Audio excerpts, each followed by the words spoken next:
Queridos amigos testigos de Jehová y público en general, un saludo muy afectuoso a todos ustedes. Hace un par de días, un compañero del foro de Fuerza Lavasoriana me contó que la próxima asamblea de distrito que se va a realizar este año se va a tocar el asunto de la profecía del fin del mundo que dio la Watchtower en el pasado para 1975, y que va a volver con la carga diciendo que esta idea salió de los miembros de la base, de los publicadores, que por sus propias expectativas y anhelos querían ver el Armagedón y sacaron conclusiones erradas de lo que había dicho la sociedad con respecto al fin de los 6.000 años de la historia humana para septiembre de 1975, queridos amigos.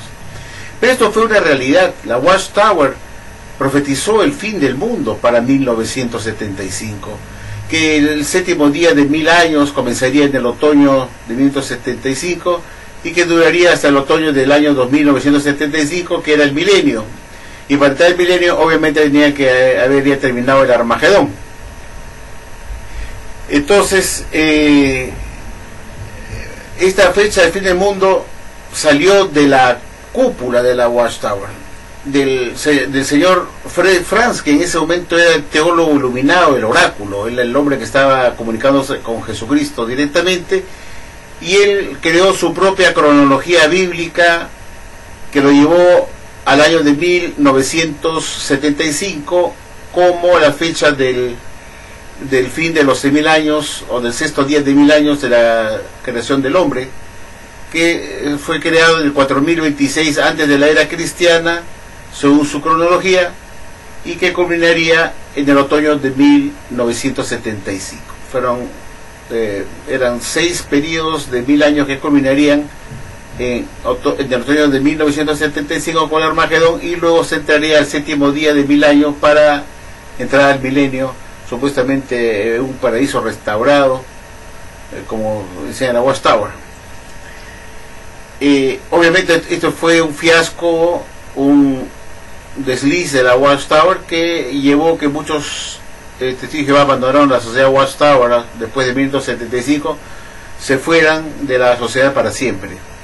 Pero la Watchtower en 1976 trató de lavarse las manos como Pilatos y tratar de zafarse de este bulto, de este problema, echando la culpa a sus miembros, diciendo que esta idea no había salido de la Watchtower, que habían interpretado mal las palabras del señor Fred Franz, que era teólogo iluminado, que se interpretaron mal las palabras, que nunca había dicho que el Armagedón medía 1975, cuando todas las pruebas y evidencias por las mismas publicaciones de la sociedad indicaban que sí, que el señor Fred Franz había dicho que faltaba poco tiempo para que culminara los 100.000 años de historia humana, y que obviamente tenía que venir pues el Armagedón para entrar al milenio, el séptimo día de 1000 años. Eso no había duda.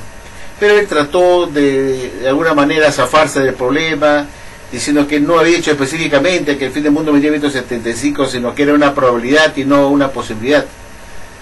Entonces así zafó el cuerpo, que había interpretado mal sus palabras, que esto era una probabilidad y no una posibilidad. Y que los estudiantes de la Biblia, los testigos de Jehová ya en ese entonces, habían tomado mal sus palabras y lo habían dado por hecho, que era una fecha fija, definitiva. Y así le echó la culpa a sus miembros, testigos de Jehová de la base, los publicadores, que comenzaron a correr la voz de que 1975 acabaría los 100.000 años de historia humana, y por ende vendría el Armagedón, que eso salió de la base, y que fueron sus propios anhelos, sus propias expectativas, sus propios deseos de ver ya el Armagedón venir, los llevó allá a apurarse y ver lo que no debieron ver, y fijaron una fecha que la sociedad supuestamente nunca había dicho, y así se lavaron las manos como Pilato, echándole la culpa a otro, en este caso a sus propios miembros de la base. Para principios de 1975 se había hecho evidente que las expectativas de la sociedad para el año de 1975 no se cumplirían, así como no se cumplieron las del año 1914, 1925, 1941, la del siglo XX. La sociedad siguió el excelente ejemplo del rey David y de Judá, que humildemente admitieron sus errores y no echaron la culpa a otros de los mismos. David hizo varias cosas para encubrir su pecado con Batseba, y Judá cometió un error en sus tratos con su nuera Tamar, que había enviudado. Mostró la sociedad Watchtower en 1976, después de este desliz, esa misma humildad de reconocer su engaño por lo de 1975, en especial el teólogo iluminado señor Frederick Franz, quien creó todo este falso esquema profético. No, el señor Fred Franz, protegido por la Watchtower, siguió exactamente el mismo curso que había seguido el segundo presidente de la Watchtower, el juez Joseph Franklin Rutherford, después del fracaso de su Armagedón para 1925, y le echó la culpa de la desilusión a los estudiantes de la Biblia de ese entonces. Se lavó las manos como Pilatos y no quiso reconocer que él fue responsable, a pesar que reconoció que había sido un asno. En la atalaya del 1 de diciembre de 1976, en la página 729, párrafo 15, mencionaron el problema indirectamente, sin realmente mencionar el año de 1975. Dijeron lo siguiente: pero no es aconsejable que pongamos nuestras miras en cierta fecha, desatendiendo las cosas cotidianas que ordinariamente atenderíamos como cristianos, cosa que nosotros y nuestra familia realmente necesitamos. Quizás nos estemos olvidando de que cuando el día venga, no cambiará el principio de que los cristianos tienen que cuidar a todo tiempo de todas sus responsabilidades. Si alguien ha resultado desilusionado por haber seguido este modo de pensar, debe concentrarse ahora en ajustar su punto de vista al ver que no fue la palabra de Dios la que le falló o lo engañó y le trajo desilusión, sino que fue su propio entendimiento que se basó en premisas incorrectas. Yo me pregunto, ¿cuán cínico puede llegar a ser la sociedad Watchtower? ¿Quién fue que proporcionó las premisas incorrectas? ¿Quién fue? ¿Acaso cada testigo de Jehová en forma individual, los publicadores de la base, ellos por sí solos concluyeron que en 1975 sería el fin de los 6.000 años de la historia humana? ¿Y que nosotros no debiéramos pensar que este año de 1975 no tiene importancia para nosotros? Que según la cronología bíblica y confiable, como decía el señor Fred Franz en su libro Vida Eterna y Libertad de los Hijos de Dios, dijo pues que Adán y Eva fueron creados en el 4026 antes de la era cristiana, y que el séptimo milenio de la creación del hombre por Jehová Dios empezaría dentro de menos de 10 años, que Jesús, su reinado de 1000 años, tendría que ser el séptimo en una serie de periodos de 1000 años o milenios, y que el séptimo día de Dios y el tiempo que el hombre ha estado en la tierra aparentemente marchan paralelos. Yo sí sé que yo solo nunca pensé tales cosas por mí mismo, y tampoco se me habría permitido expresarla. Es decir, si a mí se me hubiera ocurrido hacer mis cálculos que los 6.000 años culminarían en 1975 y lo hubiera esparcido a otros publicadores para que lo propalen, la sociedad no me lo hubiera permitido, porque me hubieran llamado a un comité judicial y me hubieran botado a patadas.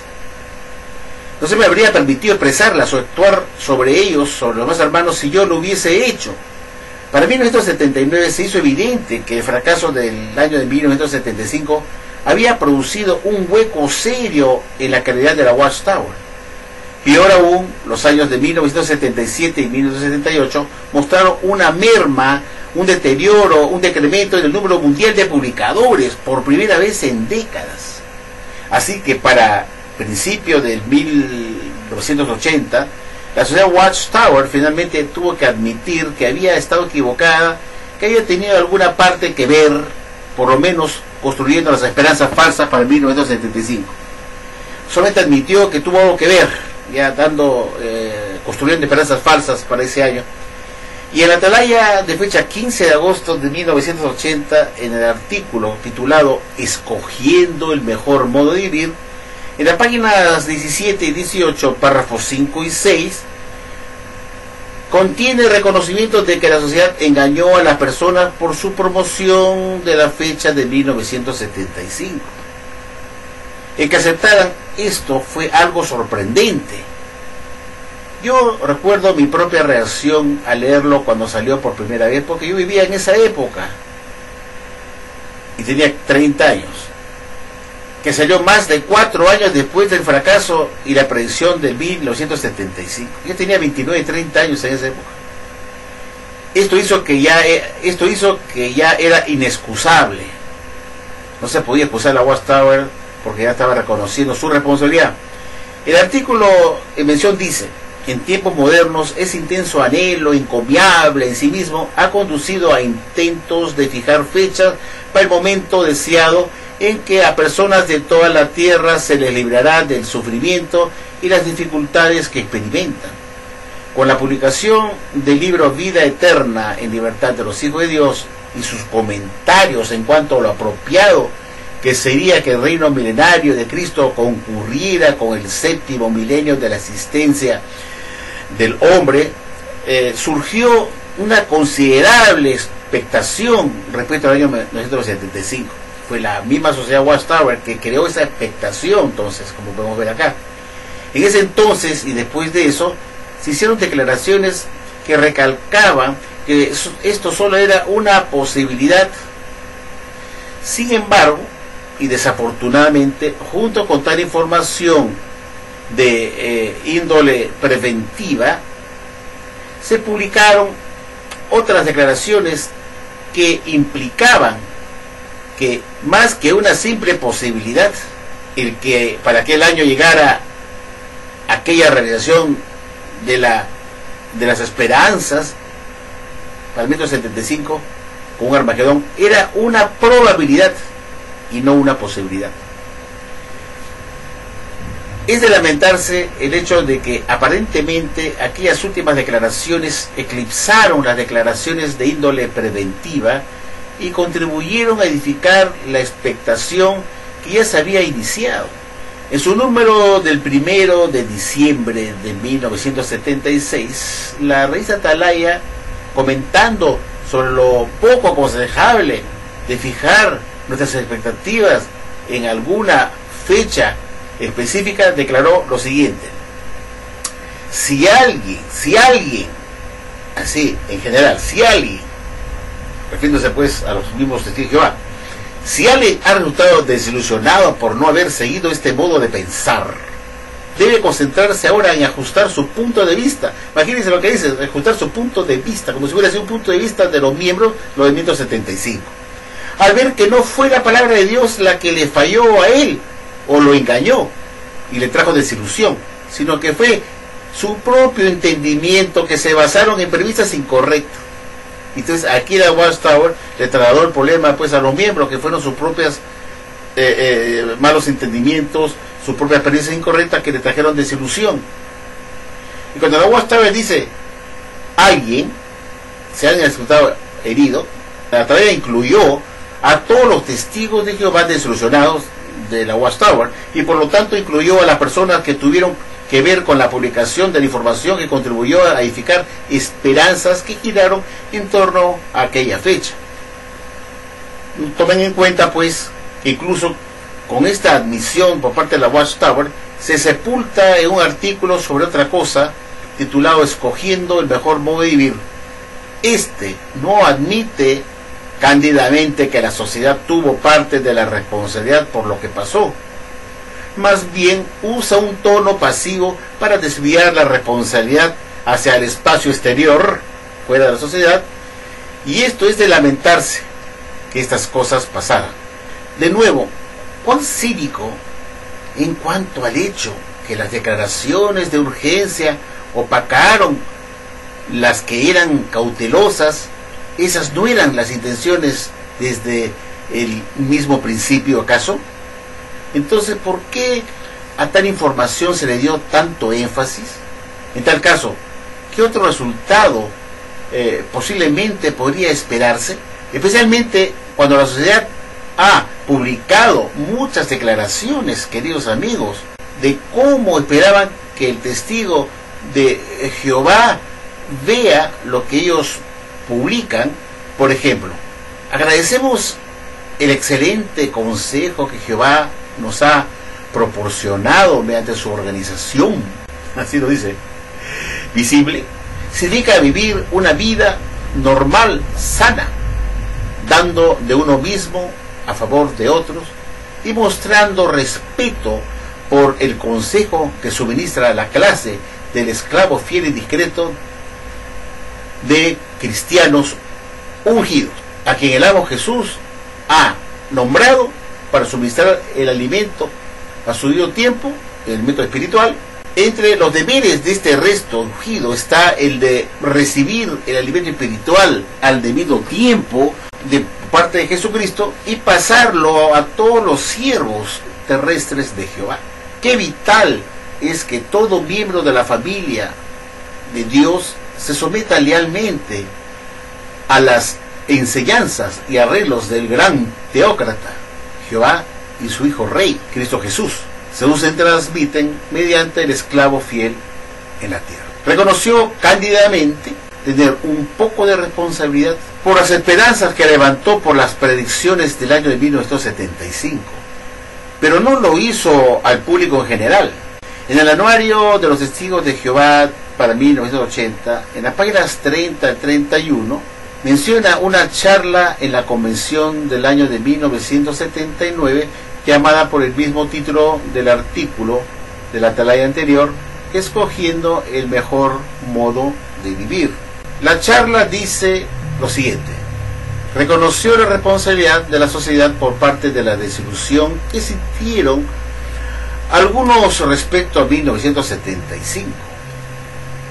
Hoy en día, todo lo acumulado a lo largo de esa década, las esperanzas centradas en el año de 1975, se despide como ser algo de poca importancia en particular.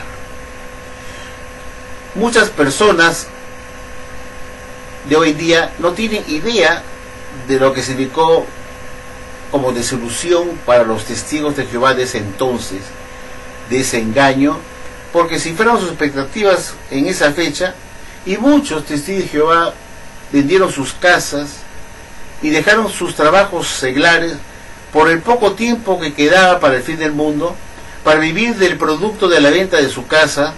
Dejaron sus trabajos para dedicarse al precursorado a tiempo completo, con excusa que la Watchtower le dijo, para salvar a mayor cantidad de gente posible para el Armagedón que se estaba ya acercando, y que era urgente salir a predicar más y más para salvar más gente posible, porque el Armagedón estaba ya a la vuelta de la esquina. Como digo, mucha gente se deshizo de sus casas para vivir del producto de la venta de su casa y no generando ingresos que pudieran reponer lo que estaban gastando, porque estaban dedicándose al precursorado, trabajando como idiotas en el servicio de forma gratuita.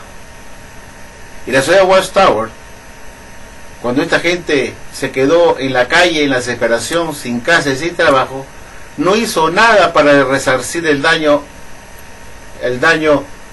colateral que había ocasionado con este engaño, y no le importó un comino restaurar o devolverles el dinero que habían perdido por culpa de la Watchtower. Y la Watchtower se hizo la desentendida y no devolvió o no resarció a los perjudicados que dieron sus casas el dinero que perdieron por las falsas expectativas que le hizo la Watchtower.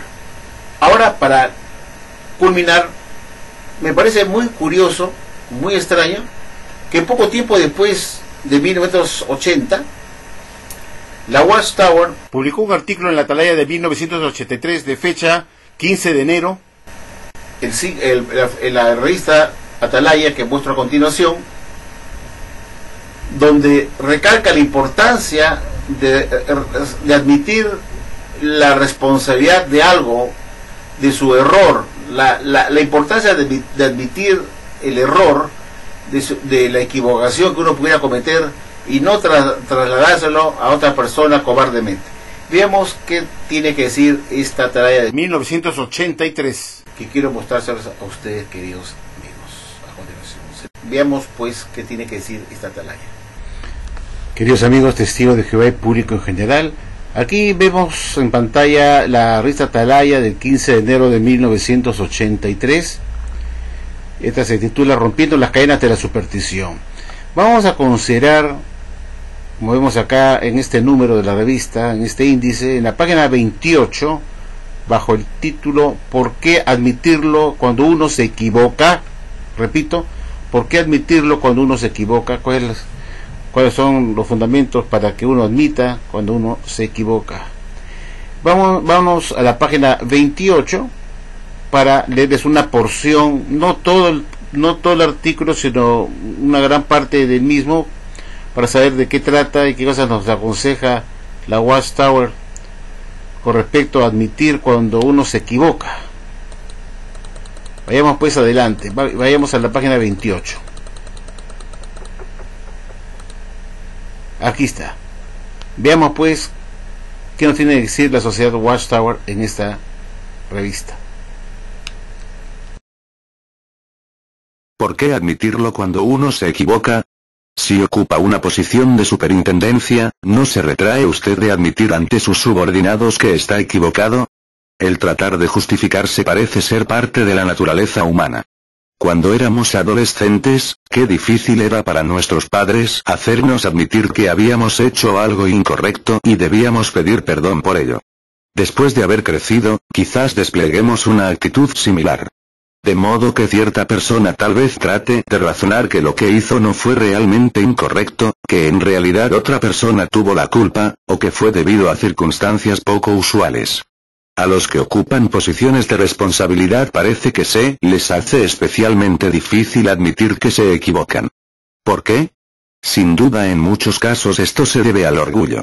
Les preocupa lo que otros quizás piensen. Quieren salvar las apariencias, como dice el refrán.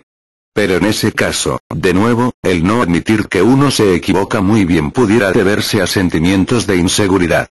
Tal vez crea que su posición estaría en peligro si admitiera su error. No cabe duda de que algunas personas están poco dispuestas a admitir que están equivocadas, o que se han equivocado, debido al precio que tendrían que pagar por su error. El egoísmo miope pudiera impelernos a justificarnos, más bien que a admitir que estamos equivocados. Pero prescindiendo de la manera como razonemos, el no admitir nuestro error cuando nos equivocamos causa consecuencias desfavorables. Aún más serio es el hecho de que el no admitir nuestro error cuando nos equivocamos nos agobia con una conciencia culpable, especialmente si culpan a otra persona por lo que nosotros hicimos. Y si no estamos dispuestos a admitir una equivocación, esto pudiera convertirse en un hábito. El no admitir errores de poca importancia pudiera llevarnos pronto a no admitir que cometemos errores más graves, todo para nuestro perjuicio. Como resultado, hasta si cometiéramos un pecado craso, nuestra conciencia pudiera llegar a estar cauterizada como por un hierro de marcar. El no admitir nuestros errores mediante tratar de culpar a otros nos pone en una situación bastante mala. Debido a su desobediencia, el primer hombre, Adán, culpó a la mujer que Dios le dio. En cambio, Eva culpó a la serpiente. No obstante, Dios no aceptó esas excusas, sino que consideró responsable a la primera pareja humana. Por otro lado, la Biblia nos da ejemplos para mostrar que debemos admitir nuestras faltas cuando nos equivocamos. Entre estos está el de Judá. Él cometió un error en sus tratos con su nuera Tamar, que había enviudado. Cuando se llamó a su atención que él era responsable del embarazo de ella, Judá confesó: ella es más justa que yo. Génesis 38:26. Pero al menos admitió su error. Además tenemos el caso del rey David. Él hizo varias cosas para encubrir su pecado con Batseba. Cuando el profeta Natán censuró a David, este confesó: he pecado contra Jehová. 2 Samuel 12:13. Sí, de aquel modo David reconoció que había sido culpable del mal. Hacemos bien en recordar estos ejemplos de la antigüedad y admitir nuestros errores cuando nos equivocamos. ¿Qué hay si uno ocupa una posición de responsabilidad? Bueno, el estar dispuesto a admitir su error le ganará el respeto de sus subordinados. Además, si uno despliega dicha actitud, estará en la posición de progresar en cuanto a sobreponerse a sus debilidades. Sobre todo, es vital que mantengamos una conciencia limpia y una buena relación con nuestro Dios. Por eso, si hemos errado crasamente, ante todo, reconozcamos que hemos pecado. Este es el proceder sabio, pues la palabra de Dios nos dice: el que está encubriendo sus transgresiones no tendrá éxito, pero al que las está confesando y dejándose le mostrará misericordia. Está claro que necesitamos ayuda si hemos de vencer la tendencia a no admitir nuestras faltas cuando nos equivocamos. La honradez y la empatía también entran en el cuadro. Si ciertas personas tienen derecho a saber que hemos errado, debemos estar dispuestos a admitir la falta. Particularmente la empatía debe movernos a admitir nuestro error si, de otro modo, se culparía a otra persona y ésta sufriría por ello. En este caso aplican las palabras de Jesús: así como quieren que los hombres les hagan a ustedes, hagan de igual manera a ellos. Lucas 6:31. La humildad también contribuye a admitir cualquier equivocación que hayamos cometido. Cuando meditamos en ello, el no admitir alguna equivocación raya en hipocresía, ¿no es cierto? Ni el arrogante ni el hipócrita tienen la aprobación de Dios. Proverbios 21:4. Santiago 3:17. El mantener una estrecha relación con Jehová es lo que más contribuye a que estemos dispuestos a admitir nuestros errores cuando nos equivocamos, así que, puesto que todos erramos, reconozcamos nuestros errores. Cuando estemos equivocados, admitámoslo humildemente. Por lo tanto, corrijamos nuestros errores de modo constructivo para beneficio nuestro y el de otras personas. Como hemos escuchado de esta revista Atalaya, de fecha 15 de enero de 1983, página 28, publicada solo 8 años después de la fallida fecha del fin del mundo para 1975, la sociedad Watchtower aconsejó en esta revista que acabamos de ver que los testigos deben admitir nuestros propios errores cuando nos equivocamos y no achacárselo a otros para librarnos de nuestra responsabilidad o culpabilidad. A los que ocupan posiciones de responsabilidad, parece que se les hace especialmente difícil admitir que ellos se equivocaron y que sin duda, en muchos casos, esto se debe al orgullo de la persona o personas en reconocer su culpa en el fiasco o engaño cometido. A estas personas les preocupa lo que otros quizás piensen de él o de las personas que participaron con él en el engaño, en el error, y quieren salvar las apariencias ante el mundo para no perder prestigio, credibilidad, y no quede al descubierto que la persona o personas responsables del desliz se vean luego como unos farsantes, y para ello recurren a excusarse, echando la culpa a otros de su error, inventando excusas ridículas e inaceptables, tal como hizo precisamente el vicepresidente de la sociedad Watchtower, el señor Frederick Franz, vicepresidente, como digo, de la sociedad Watchtower, junto con el señor Nathan Knorr, que era el presidente en ese momento. Franz era el teólogo iluminado, que también era bien conocido por los betelitas como el oráculo de la sociedad Watchtower. Él era el único que recibía el alimento espiritual de Jesucristo, que estaba en comunicación directa con él, y se suponía que lo que él publicaba era de Jesucristo, y así también su fecha del fin del mundo para ese año. En vez de reconocer Fred Franz públicamente su directa responsabilidad en el fiasco de 1975, él le echó la culpa a sus miembros testigos de Jehová de la base, a los publicadores, por su orgullo herido, diciendo que fueron ellos que tuvieron sus propias expectativas personales erradas, porque ellos tenían el anhelo de ver el nuevo mundo para ese año de 1975, y que la sociedad jamás había respaldado dicho que vendría el Armagedón para el otoño de 1975. Esto pues, queridos amigos que me están escuchando, te dije Jehová y público general, quedará para siempre en los anales de la Watchtower por el gravísimo daño que la sociedad Watchtower causó a sus propios miembros de base testigos de Jehová, principalmente aquellos testigos de Jehová ingenuos que vendieron todo vendieron sus casas, abandonaron sus trabajos seglares, no se casaron ni tuvieron hijos, tan solo por seguir a hombres que no reciben nada por revelación divina, que no están inspirados por Dios, que solamente publican sus propios puntos de vista o entendimientos personales. Estos ingenuos testigos de Jehová dieron todo a favor de la empresa de publicaciones de alimentos espirituales chatarra con fecha de expiración, con fachada de organización de Jehová llamada la Watchtower Sociedad Anónima. Espero, queridos amigos, que este video haya sido ilustrativo, sobre todo para los testigos de Jehová nuevos que me están viendo, de lo que había ocurrido en la década de los años 70 y 60 y 70, con este desliz de la Watchtower anunciando un Armagedón que jamás vino para el año de 1975. Muchas gracias por su atención y será hasta la próxima.